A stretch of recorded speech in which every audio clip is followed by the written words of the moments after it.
जाती है, जैसे लाइव क्लास खत्म होती है उसके कुछ समय बाद वही क्लास पीडीएफ रिकॉर्डेड फॉर्मेट में ऐप में उपलब्ध हो जाती है। ठीक है भी। तो लाइव आपको पता बीएसटीसी के कोर्स का मात्र शुल्क कितना ही रखा गया, सब सख्युचित न्यून पितृनुमति यद्यपि षडानन मात्रानंद नद्यार्पण देव्यागम देव्यैश्वर्य प्रत्युपकार और नदीउर्मी। बताओ भी, बिल्कुल क्लासेज हुई थी और एक दो दिनों में और रूटीन में आ जाएगी चीजें, और क्लासें बढ़ जाएगी। जैसे आज 3 क्लासें हुई है, कल से 4 या 5 क्लासें शुरू, 5 क्लासें शुरू हो जाएगी एक बार बढ़िया सुव्यवस्थित तरीके से। चलिए, तो इसका उत्तर बिल्कुल सही है। इसका उत्तर क्या रहने वाला है भी? बिल्कुल बढ़िया बताया खरबूजो आपने, बी।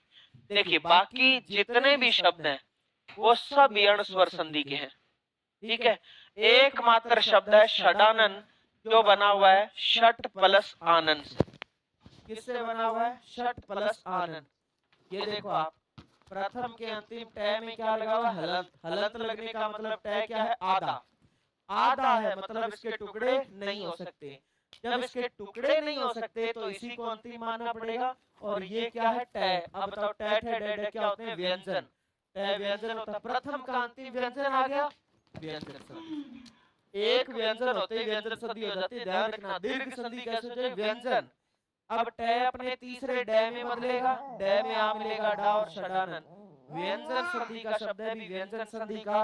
बाकी जितने भी शब्द हैं वो सारे के सारे यण स्वर संधि के शब्द हैं भी, यण स्वर संधि के। ठीक है।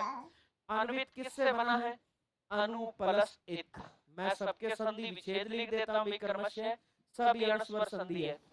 सखी उचित बना हुआ सखी प्लस उचित, सखी प्लस उचित। अच्छा, न्यून बना हुआ है नी प्लस ऊन। पितृनुमति बना हुआ है पितृ प्लस अनुमति। पितर प्लस अनुमति मत कर देना, पितृ प्लस अनुमति। इसके बाद देखो आप आगे, यद्यपि बना हुआ है यदि प्लस अपि, यदि प्लस अपि। अच्छा, और मात्रानंद बना हुआ है मातृ प्लस आनंद, मातृ प्लस आनंद। और नद्यार्पण जो है वो बना हुआ है नदी प्लस अर्पण। ये संधि विच्छेद लिख रहा हूं मैं क्रमशः सारे शब्दों के, नदी प्लस अर्पण। और देव्यागम बना हुआ है देवी प्लस आगम, देव प्लस आगम मत कर, देवी प्लस आगम। और देव्यैश्वर्य बना हुआ है देवी प्लस ऐश्वर्य। और प्रत्युपकार बना हुआ है प्रति प्लस उपकार, यण संधि का है। और नदी उर्मी बना हुआ है नदी प्लस उर्मी से। तो ये सारे शब्द जो है हमारे यण स्वर संधि के हैं। इसके अलावा एक शब्द था जो व्यंजन संधि का है, तो इसने कहा था कि यण संधि रहित शब्द है, तो बी विकल्प में है। ठीक है भी। एक बार सारे लाइक शेयर कर देना, चैनल सब्सक्राइब कर लेना भी। सब में यण संधि लग रही है, एक में नहीं है अभी। इसमें यह और वह नहीं बन रहा, यह वह बने तो यण संधि होती। ठीक है। चलिए, सभी को नमस्कार, गुड इवनिंग। अब बढ़ो अगला, देव्यैश्वर्य का संधि विच्छेद। अभी अभी बताया, मैं दोबारा नहीं बताऊंगा पलट के, जस्ट पीछे करके मत देखना भी, होगा आगे ली पीछे करके नहीं देखना।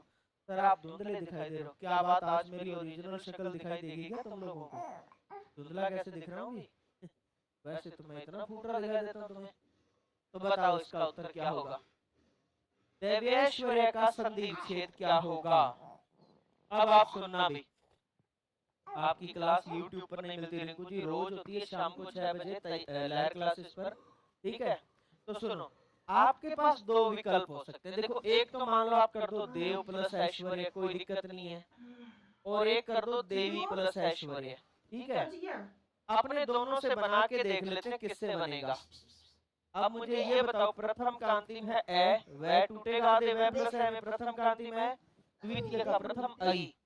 अब मुझे एक बात बताओ, ए प्लस ए से क्या बनता है? आई। तो ए प्लस आई से भी आई बनेगा, वह में मात्रा रूप में जुड़ेगा। और शब्द क्या बनेगा? देवेश्वर्य। ये तो बना वृद्धि स्वर संधि का शब्द, वृद्धि स्वर संधि का, ये तो बना देवेश्वर्य। और एक शब्द आया देवी प्लस ऐश्वर्य। आप इसमें देखो, ई के बाद ई आ रहा है या कोई असमान स्वर आ रहा है? बोले सर ई के बाद असमान स्वर आ रहा है, ई के बाद असमान स्वर है तो ई ये में बदलता है। तो आप देखो, ई के बाद असमान स्वर है तो ई ये में बदलेगा। आप इसका ई निकालो, वह क्या रह जाएगा? आधा। ई किसमें बदला, ये में आई मिलेगा यही, और शब्द बनेगा देव्येश्वर्य। और ये किस संधि का शब्द है, यण स्वर संधि का शब्द है, यण स्वर संधि का। तो इसका उत्तर होगा देवी प्लस ऐश्वर्य, ए उत्तर होगा अभी बिल्कुल सही। ठीक है, सी नहीं, सी देव प्लस ऐश्वर्य से देवेश्वर्य बनेगा वृद्धि का, और देवी ऐश्वर्य पूछा गया, देवी ऐश्वर्य, देवी प्लस ऐश्वर्य यण संधि। हाँ जी सर, क्या कह रहे हैं, हिंदी की क्लास का टाइम चेंज करो सर प्लीज, राष्ट्र ज्योग्राफी की क्लास आती है, अभी मजबूरी है थोड़ी, जब तक मजबूरी है तब तक इसी टाइम रहेगी, जैसे ही कोई ऑप्शन मिलता है, विकल्प मिलता है, अपने चेंज कर दें, कोई दिक्कत नहीं। किस शब्द का संधि विच्छेद गलत है, गलत संधि विच्छेद बता दो भी आप तो मुझे। प्रति प्लस इच्छा प्रतीक्षा, मधु प्लस हरि मधुवरी, यथा प्लस इष्ट यथेष्ट, और पौ प्लस एक पावक। बताओ भी विकल्प। हाँ जी, लाइव के बाद नहीं मिलती यूट्यूब पर, मिल जाती है बेटे, कोई दिक्कत नहीं, आप लहर क्लासेस के चैनल पर देखा करो, मिलती है, क्यों नहीं मिलती, बिल्कुल मिलेगी। हाँ जी, काजल, अरुणा, पूजा, रवीना, माया, संघर्ष, रचना, एनिमल लवर, नरोत्तम, ललिता, उत्तर दे रहे ए। मैं आपको बताऊं, बिल्कुल सही उत्तर है ए। आप ध्यान देना कि प्रति प्लस ईक्षा होता है, लेकिन याद रखना ईक्षा शब्द जहां जहां आएगा ई की मात्रा बड़ी आएगी। ईक्षा आ जाए, ईक्षक आ जाए, ईक्षण आ जाए, मिलते जुलते जितने भी शब्द हैं इन सब में ई की मात्रा क्या आती है, बड़ी। तो देखो प्रति प्लस इच्छा, छोटी और बड़ी दो कोई भी ई मिले मिलकर बड़ी बनाती है, बड़ी तय में मात्रा रूप में जुड़ेगा। प्रतीक्षा दीर्घ स्वर संधि का शब्द है, दीर्घ स्वर संधि का। ठीक है, और मधुवरी जो शब्द है ये यण संधि का, मधु प्लस हरि मधुवरी। और मधुवरी किसको कहते हैं, कृष्ण को कहते हैं, कृष्ण को ध्यान रखना। मधुवरी किसका पर्यायवाची है, कृष्ण का पर्यायवाची है। शशि सर बताओ ना कि कोई और सब्जेक्ट की क्लास कब स्टार्ट होगी, जब भी शशि आराम से, जब भी सुविधाजनक रूप से सभी अध्यापकों को अपना अपना समय मिलेगा उसके हिसाब से क्लासेस लेंगे। अभी मैंने अपना टाइम निकाला, ऐसे ही धीरे धीरे बाकी टीचर भी अपना अपना टाइम निकाल के और जल्दी शुरू कर देंगे भी। ठीक है, अच्छा सुनो, मधु प्लस अरि क्या बना, मधुवरी। अब एक बात सुनो, मधुवरी कहते हैं कृष्ण को।